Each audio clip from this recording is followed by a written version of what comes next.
దేవుని పరిశుద్ధ నామానికి స్తోత్రం కలుగునుగాక.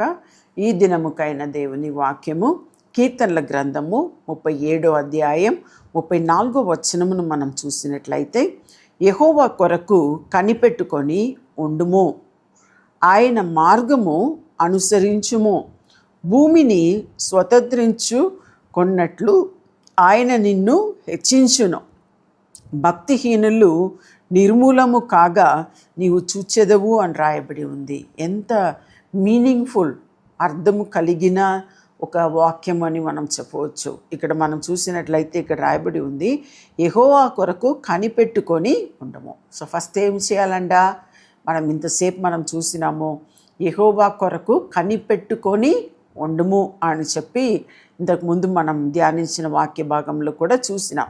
ఇక్కడ రాయబడి ఉంది, యెహోవా కొరకు కనిపెట్టుకొని ఉండము.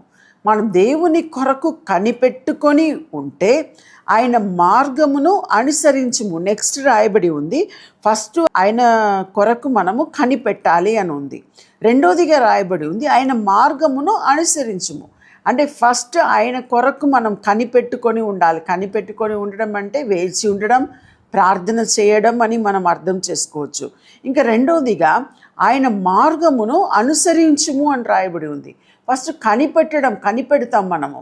తర్వాత ఆయన మార్గం ఎక్కడానికి అనుసరించవచ్చండి. మన వాక్యం చదువుతూ ఉన్నప్పుడు ఆ వాక్యం అనుసారంగా మనం జీవించడమే ఆయన మార్గమును అనుసరించడం. యేసు ప్రభు చెప్పిన కొండ ప్రసంగం మనం చూసినట్లయితే ఒక పెద్ద ప్రసంగం ఆయన 5వ అధ్యాయం నుండి 7వ అధ్యాయం వరకు మత్తయి సువార్తలో ప్రసంగించాడు. ఆ రీతిగా అనేక ప్రసంగాలు ఉన్నాయి, అనేక ఉపదేశాలు ఉన్నాయి, పౌలు చెప్పిన అనేక ఉపదేశములు ఉన్నాయి. ఇవన్నీ కూడా అనేక మంచి మంచి ఉపదేశం. అందుకే మనం బైబిల్ చదవాలి. నేను ఎన్నోసార్లు బైబిల్ చదివి ఉన్నాను ఫుల్గా. ఎన్నిసార్లు చదివినా కూడా ఒక్కొక్కసారి చదువుతున్నప్పుడు కొత్త థాట్స్ అంటే కొత్త ఆలోచనలు మన హృదయంలో వస్తుందండి, కలుగుతుంది. అందుకే రాయబడి ఉంది, ఆయన మార్గంను అనుసరించుము. అప్పుడు నేను అనుకుంటాను, అవును కదా, ఇది ఎంత మంచి మాట, ఇది ఎంత మంచి మాట. సామెతల్లో చూస్తే చాలా ఉన్నాయి, ఇది ఎంత మంచి మాట. కీర్తనలు చూస్తే కీర్తనలు కూడా చాలా ఉన్నాయి. ఆ రీతిగా ఆ మాటలను మనం ఏం చేయవచ్చు, అనుసరించవచ్చు. ఇంకా రాయబడి ఉంది, భూమిని స్వతంత్రించుకొన్నట్లు ఆయన నిన్ను హెచ్చించును. ఇలా ఎప్పుడు హెచ్చిస్తాడంట, ఆయన కనిపెట్టుకొని ఉన్నప్పుడు, ఇంకా ఆయన మార్గమును అనుసరించినప్పుడు.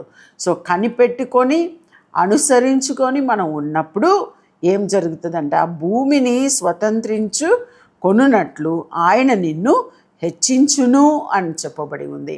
మనం కనిపెట్టి ఆయన మార్గమును అనుసరించి మనం ఉన్నప్పుడు, ఇది రెండు మనం చేసినప్పుడు, కనిపెట్టి అనుసరించినప్పుడు ఏం జరుగుతుందంటే, భూమిని స్వతంత్రించుకొనున్నట్లు ఆయన నిన్ను హెచ్చించును అని రాయబడి ఉంది. అంటే ఆయన నిన్ను ఏం చేస్తాడంట, హెచ్చిస్తాడంట. సో మనము ధ్యానించిన ఈ వాక్య ప్రకారం మనం చూసినట్లయితే, యెహోవా కొరకు మనం కనిపెడదాం, దేవుని కొరకు మనం కనిపెడదాం, యేసు ప్రభు కొరకు కనిపెడదాం. ఎలా కనిపెడదాం అంటే, ఇప్పుడు జరుగుతున్నవన్నీ మనం చూసినట్లయితే, ప్రపంచం చుట్టూ జరుగుతున్నది చూస్తే ఎక్కడ చూసినా యుద్ధము. ఆ యుద్ధం స్టాప్ చేయడానికి అని చెప్పి ఏమేమో అంటే ట్రంప్ గారు ప్రయత్నిస్తున్నారు, ఇంకా పుటిన్ గారు ఏమో చేస్తున్నారు. అంటే ఒక్కొక్కరు ఎంత ప్రయత్నించినా కూడా యుద్ధాలు జరుగుతూనే ఉన్నాయి.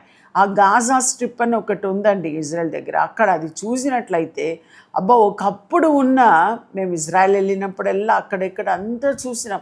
అందంగా ఉన్న బిల్డింగ్స్ అంతా కూలిపోయి కుప్ప మాత్రమే ఉంది. ఇప్పుడు ఏం లేదు, అంత రాళ్ళు, అంత పిల్లలు కూడా అడుక్కొని తినేలాగా చిన్న చిన్న పాత్రలు తీసుకుపోయి వాళ్ళు అడుక్కొని తీసుకుపోవడం మేము చూస్తూ ఉన్నాం.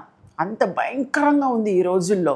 మన ఇండియా దేశంలో ఉన్న వాళ్ళం ఎంతో మనం అదృష్టవంతులం అని చెప్పాలి.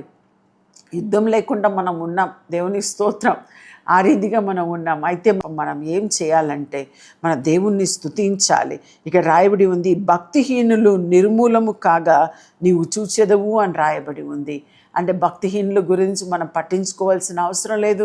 కానీ మన జీవితంలో మన దేవుణ్ణి కనిపెట్టుకొని అన్నట్లయితే, మన దేవుడు ఆయన మార్గంను మనం అనుసరించినట్లయితే, మన భూమిని స్వతంత్రించుకున్నట్లు ఆయన మనల్ని దీవిస్తాడు, మనల్ని హెచ్చించును అని రాయబడి ఉంది. ఆ రీతిగానే దేవుడు మిమ్మల్ని ఈ మాసములో మిమ్మల్ని హెచ్చించి, మిమ్మల్ని దీవించి, మిమ్మల్ని నడిపించును గాక. ప్రార్థన చేసుకుందాం. ప్రభువానికి స్తోత్రం చెల్లిస్తున్నాం తండ్రి.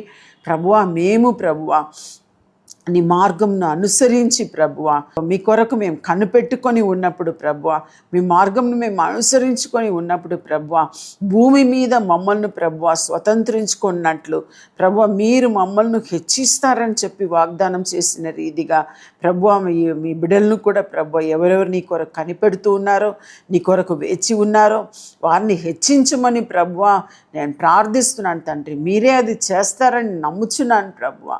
నీ బిడ్డలు ఎవరెవరు నీ కొరకు కనిపెడుతున్నారో వారిని హెచ్చించండి ప్రభువ. వారికి ఏ లేమి లేకుండా, ఏ కొదువ లేకుండా ప్రభువ వారిని బలపరచమని, వారిని ఆశీర్వదించమని, వారికి కావలసిన ప్రతి ఈవుతో నింపమని ప్రభువ, ప్రతి ఆశీర్వాదములతో నింపమని నేను ప్రార్థిస్తున్నాను తండ్రి. నీ చేతికి వారిని అప్పగించండి ప్రభువ. మీరే తోడుండమని ప్రభువ, వారిని దీవించమని, యుగ సమాప్తి వరకు వారితో ఉండమని ప్రభువ, దీవించి ఆశీర్వదించమని యేసు నామములో అడిగి ప్రార్థిస్తున్నాము మా తండ్రి. ఆమెన్. హాయ్, ఈ వీడియో ద్వారా మీరు దీవించబడినట్లయితే మరి తప్పకుండా లైక్ చేయండి. తెలిసిన వారికి ఈ వీడియోని షేర్ చేయడానికి మర్చిపోకండి. ఇంకా మరి వీడియోల కొరకు సబ్స్క్రైబ్ చేయడానికి మర్చిపోకండి. ప్రభు మిమ్మల్ని దీవించును గాక. See you soon. God bless you.